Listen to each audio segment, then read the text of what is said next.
Hello दोस्तों, मैं अनुज आपका लाइट एजुकेशन पर स्वागत करता हूं। आज हम देखते हैं आर्य सभ्यता क्या होती है। इससे पहले हमने सिंधु घाटी की सभ्यता पढ़ी थी, उसको हमने विस्तार से जाना था। आज एक क्लास और हम लेकर आए हैं आर्य सभ्यता की। इसमें पूरा कॉन्सेप्ट पूरा करेंगे। आर्य सभ्यता क्या है, आर्य लोग कहाँ से आए, उनके समय में लोग क्या क्या करते थे, उनकी क्या क्या कल्चर्स था, क्या किस कल्चर को फॉलो करते थे, सारी जानकारी को इस वीडियो के माध्यम से हम प्राप्त करेंगे। चलिए वीडियो को स्टार्ट करते हैं। आर्य सभ्यता क्या है। देखिए, इससे पहले कौन सी सभ्यता थी, सिंधु घाटी सभ्यता। उसके बाद आर्य लोगों ने उस पर क्या कर दी, विजय कर दी और आर्य सभ्यता हो गई। देखिए, सबसे पहली बात है कि आर्य लोग आए कहां से। आर्य जो लोग थे वे कहां से आए। आर्य लोग मध्य एशिया से आए। कहां से आए जी, मध्य एशिया। मध्य एशिया से आए थे। कई बार पूछा जाता है कि मध्य एशिया से जो आर्य लोग आए वे किस चीज पर सवार होकर आए, तो वे किस पर आए थे, घोड़े पर। घोड़े पर सवार होकर आए थे। ठीक है, कहां पर आए थे, घोड़े पर सवार होकर आए थे।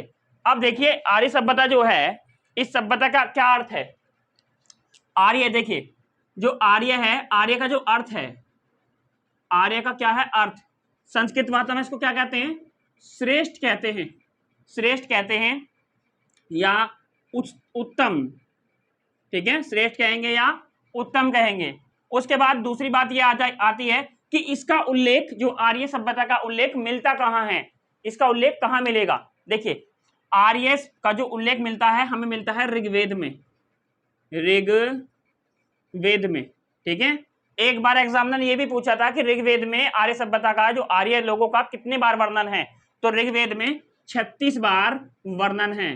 36 बार नाम आया है जी ऋग्वेद में, किसका, आर्य लोगों का। और आर्य लोगों का कौन, आर्य लोग कहां से आए थे, मध्य एशिया से घोड़े पर सवार होकर आए थे। एक बात मैं आपको बताऊंगा कि इस पॉइंट पर आप ध्यान रखेंगे। अगर पूछे जाए कि भारत के रियल पर्सन कहां पाए जाते हैं, रियल, देखिए ये कुछ पॉलिटिकल मैप है भारत का।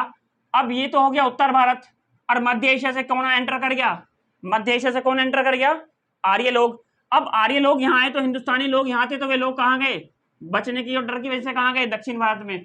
तो हम जो यहाँ पर जो लोग रहते हैं ना उत्तर भारत में, ये सब आर्यों की संतान है। ठीक है, जो रियल पर्सन है, रियल पर्सन वो कहाँ है, आपका दक्षिण भारत में मिलेगा। ठीक है, अब देखिए, इस आर्य संस्कृति को समझने और उनके कल्चर को जानने के लिए इसको दो भागों में बांटा गया है। पहला ऋग्वेदिक काल। ठीक है जी, ऋग्वेदिक काल, ये 1500 ईस्वी पूर्व से 1000 ईस्वी पूर्व तक चला। कितना जी, 1500 से 1000 ईस्वी पूर्व तक ये चला। ठीक है, इस काल में क्या हुआ, सबसे पहले हम वर्णन करेंगे कि इस काल के लोग क्या क्या करते थे, उनका क्या था। तो इस काल के लोगों का जो प्रथम पेशा था वो था पशु चराना। क्या था जी, पशु चराना। ठीक है, उसके बाद सेकंड पर आता था उनका कृषि वे कर रहे थे। ठीक है, पशु चराते थे, कृषि करते थे। ठीक है, अब देखिए ऋग्वेद, इसमें थोड़ा जाति जो वर्ण व्यवस्था का उल्लेख भी मिलता है। जो ऋग्वेद है, ऋग्वेद इसके 10वें मंडल में, 10वें मंडल में, ऋग्वेद के 10वें मंडल में वर्ण व्यवस्था मिलती है। ठीक है जी, अब देखिए वर्ण व्यवस्था क्या है, ये हमारे एंशिएंट काल से चलती आ रही है कि तू ब्राह्मण में क्षत्रिय में वैश्य में शूद्र, छोटी जात ऊंची जात, ये हमारा एंशिएंट काल से चलती आ रही है। ये ऋग्वेद के 10वें मंडल ने बता दिया। अब इस ऋग्वेद के मंडल में क्या बताया, इसमें लिखा हुआ है जो विराट पुरुष है, विराट पुरुष, ठीक है, इसके मुख से कौन बना, ब्राह्मण बना। ठीक है, और इसकी भुजा, जो भुजा है, भुजा से कौन बना, क्षत्रिय बना। ठीक है, और इसके पेट से वैश्य बने। ठीक है, और इसके पैरों से कौन बने, पैरों से शूद्र बने, शूद्र।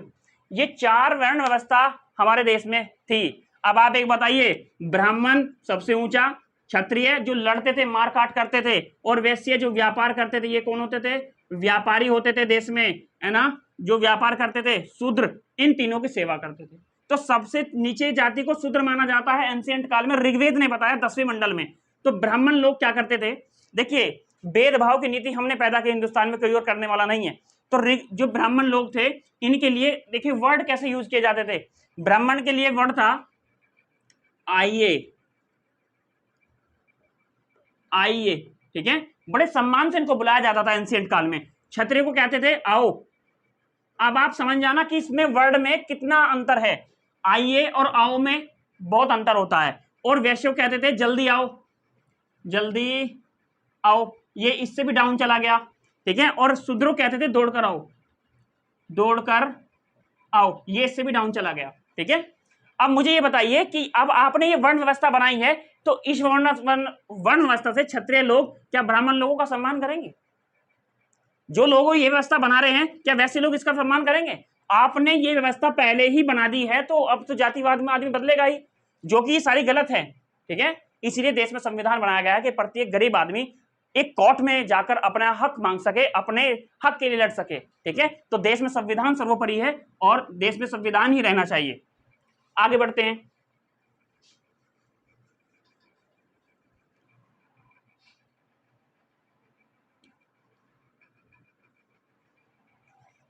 ये तो ऋग्वेद का 10वां मंडल था।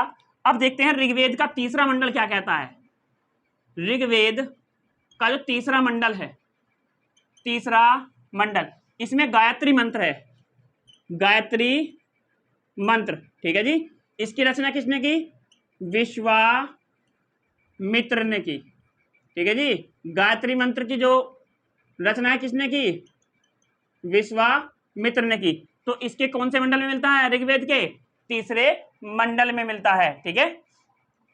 उसके बाद इसका एक मंडल और बड़ा फेमस है, वो है 9वां मंडल, 9वां मंडल। इसमें हमें सोमरस के बारे में पता लगता है, सोमरस, ठीक है। सोमरस क्या होता था? इसको देवता लोग पीते थे। कौन जी? देवता। एक पेय पदार्थ था। क्या था जी? एक पेय पदार्थ, ठीक है। इसको देवता लोग पीते थे, ठीक है, सोमरस।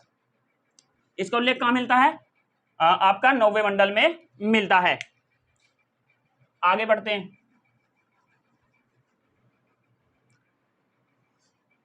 अब देखिए, अभी हम ऋग्वेदिक काल के बारे में ही बात कर रहे हैं। इनकी भाषा पूछेगा, आर्यों की भाषा क्या थी? संस्कृत थी, ठीक है। इनकी भाषा क्या थी? संस्कृत, संस्कृत। और इसमें क्या होती थी? देखिए जो ऋग्वेद है, ऋग्वेद, ऋग्वेद में 25 जो आपका जो वैदिक साहित्य है उसमें 31 नदियों का, लेकिन ऋग्वेद में 25 नदियों का उल्लेख मिलता है। 25 नदियों का उल्लेख मिलता है। कितने का जी? 25 नदियों का, जिसमें ऋग्वेद में यमुना, यमुना जो नदी है, यमुना नदी का 3 बार उल्लेख आया है, ठीक है जी।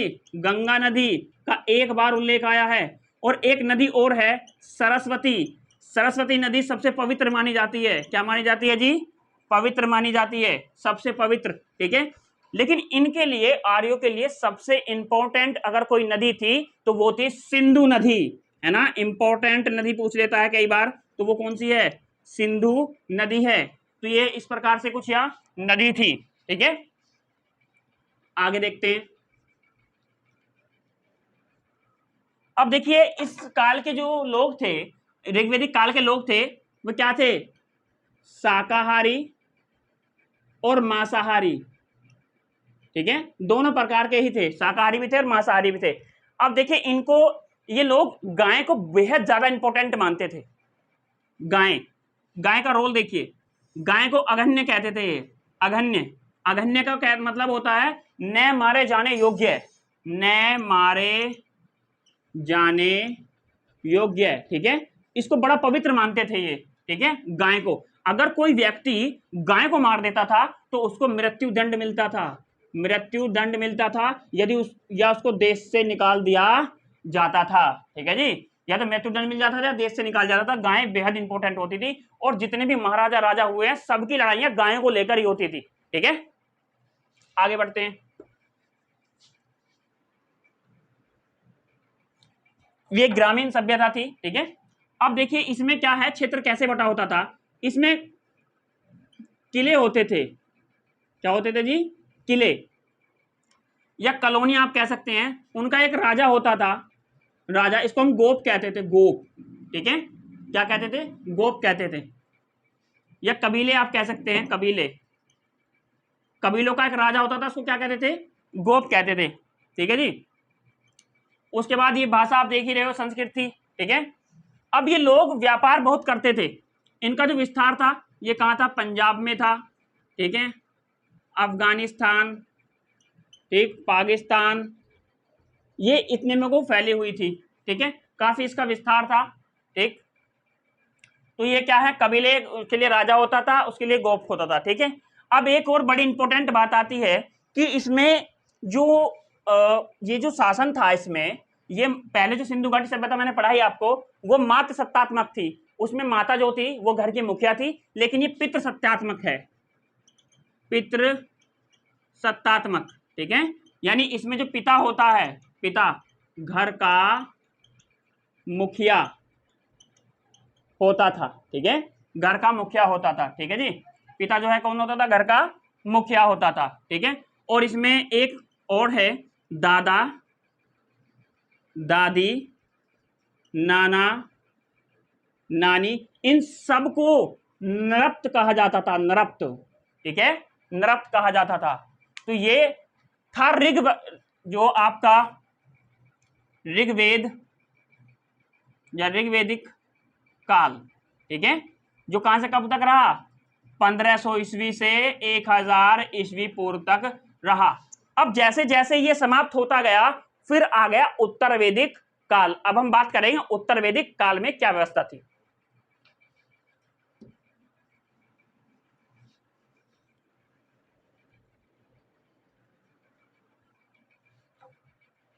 उत्तर वैदिक काल क्या है जी, ये जो काल रहा है 1000 ईस्वी से 600 ईस्वी पूर्व तक रहा है। ठीक है, इस काल में क्या हुआ, वर्ण व्यवस्था कठोर हो गई, स्त्रियों के लिए दरबारें बंद हो गए, वो शिक्षा नहीं प्राप्त कर सकती थी, सभाओं में नहीं जा सकती थी।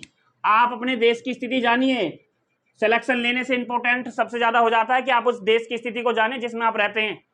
ठीक है, सिलेक्शन बाद की बात है। आप देखिए इसमें दशा सुनिए अपने देश की। उत्तर वैदिक काल में जो जातियां थी वो क्या है, जन्म पर कर्म पर आधारित ना थी, ना होकर क्या हुई, जन्म पर आधारित हो गई, जन्म पर आधारित, आधारित। ठीक है, आधारित हो गई, जन्म पर आधारित। ठीक है, तो वो जन्म पर, जो जिस कुल में जन्म लेगा उसको उसके हिसाब से बर्ताव किया जाएगा। और इसमें जाति व्यवस्था ज्यादा कठोर हो गई, यानी वर्ण व्यवस्था कठोर हो गई। ठीक है जी, वर्ण व्यवस्था क्या हो गई, ज्यादा कठोर हो गई। और उत्तर वैदिक काल का जो हमको जो जानकारी मिलती है वो मिलती है सामवेद, सामवेद, यजुर्वेद, यजुर्वेद। ठीक है, और अथर्ववेद, अथर्ववेद। ठीक है, या उपनिषद, उपनिषद, अरण्यक। ठीक है, इनसे मिलती है। अब हम पहले टॉपिक से बात कर लेते हैं, सामवेद क्या है। इसी बीच ये टॉपिक्स भी आए हैं तो उनको भी हम जान लेंगे, बहुत ही विस्तार से जानने की कोशिश करेंगे। सामवेद, अथर्ववेद और यजुर्वेद क्या है। सामवेद, सामवेद, आप सामवेद से लगा लेना सारे गा मा, सारे गा मा पाधीने, है ना। सारे गा मा पाधीने से एक सॉन्ग होता है, हिंदुस्तान में एक म्यूजिक सिस्टम होता है, इसे म्यूजिक सिस्टम भी कहते हैं, भारतीय संगीत में इसका बड़ा रोल होता है। तो सारे गामा पाधानी जो सुर होते हैं, 7 सुर, वो किस वेद में है, तो श्याम वेद में है। ठीक है, श्याम वेद है। इसमें इसका एकमात्र ब्राह्मण क्या है, शतपथ ब्राह्मण। इसका एकमात्र ब्राह्मण क्या है, शतपथ ब्राह्मण, यह है सामवेद। उसके बाद आता है आपका अथर्ववेद, अथर्ववेद।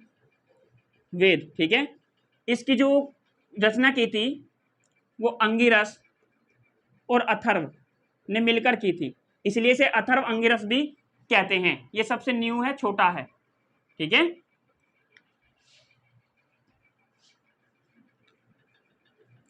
अब हम देखते हैं इसी काल में महिलाओं की दशा, महिलाओं की दशा क्या थी। महिलाओं की दशा देखिए, महिलाओं की दशा, संपत्ति में कोई हिस्सा नहीं, संपत्ति में हिस्सा नहीं, सभा में जाना वर्जित, सभा में जाना वर्जित, सभा में नहीं जा सकती, हिस्सा में वर्जित नहीं, और घर में उसकी कुछ भी बात नहीं चलेगी, ठीक है। और जो स्त्री या लड़की, जो लड़की पूरे जीवन भर शादी नहीं करती, जो लड़की पूरे जीवन भर शादी नहीं करेगी, उसका एक नाम दिया जाता था आमंजू। क्या कहा जाता था उसको? आमंजू कहा जाता था, आमंजू कहा जाता था उसको, जो पूरे जीवन भर शादी नहीं करती थी, ठीक है। तो महिलाओं की ये दशा है। इसमें कुछ यज्ञ भी होते थे। अब देखिए इसमें यज्ञ क्या होते थे, यज्ञों का सिस्टम क्या है। यज्ञ, एक यज्ञ होता था अश्वमेध यज्ञ। क्या होता था? अश्वमेध यज्ञ, यानी एक राजा एक घोड़े को छोड़ देता था, घोड़ा ऐसे चलता था, राजा यहाँ बैठा है और घोड़ा ऐसे जा रहा है, जहां तक घोड़ा जा रहा है यदि उसका विरोध किसी ने नहीं किया तो वहां तक का एरिया किसका हो जाएगा? राजा का। इसे कहते थे अश्वमेध यज्ञ कहते थे। वो भी किसमें होता था? उत्तर वैदिक काल में होता था। और जाति व्यवस्था यहाँ बहुत ज्यादा कठिन हो गई। अब इसमें देखते हैं टैक्स क्या है, इसमें रेवेन्यू कलेक्शन कैसे करते थे लोग। मैंने बताया 4 वर्ण व्यवस्था थी, जो ब्राह्मण था, ठीक है, ब्राह्मण, क्षत्रिय और आपका वैश्य और व्यापार शूद्र। क्या है जी? शूद्र। आपको पता है सबसे छोटा इसको माना जाता था, इस तीनों की सेवा करेगा। तीनों की क्या करेगा? ये सेवा। तीनों की सेवा करने का काम शूद्रों का था। वैश्य क्या करता था? एक टैक्स होता था, इस टैक्स को कहते हैं बलि टैक्स। क्या कहता था? बलि टैक्स कहते हैं, ठीक है। या टैक्स बलि टैक्स तो वो होता था जो राजा को अपनी इच्छा अनुसार जनता देती थी, लेकिन टैक्स जो था वो वैश्य देते थे। किसको? क्षत्रिय को और ब्राह्मणों को। तो ये दोनों किस पे टैक्स पर जीवित रहते थे? क्षत्रिय और ब्राह्मण वैश्य के टैक्स पर जीवित रहते थे उस टाइम, ठीक है। तो कहने का मतलब टैक्स कौन भरता था? वैश्य यानी व्यापारी भरते थे, जो व्यापार करते थे। तो दोस्तों ये थी आपकी आर्य सभ्यता। आई होप ये वीडियो आपको अच्छी लगी होगी। मैं आपसे ये की उम्मीद करता हूँ इस वीडियो को आप ज्यादा से ज्यादा शेयर करें, और आप इस चैनल पर नए हैं तो प्लीज चैनल को सब्सक्राइब कर लें और कमेंट करके जरूर बताएं। धन्यवाद।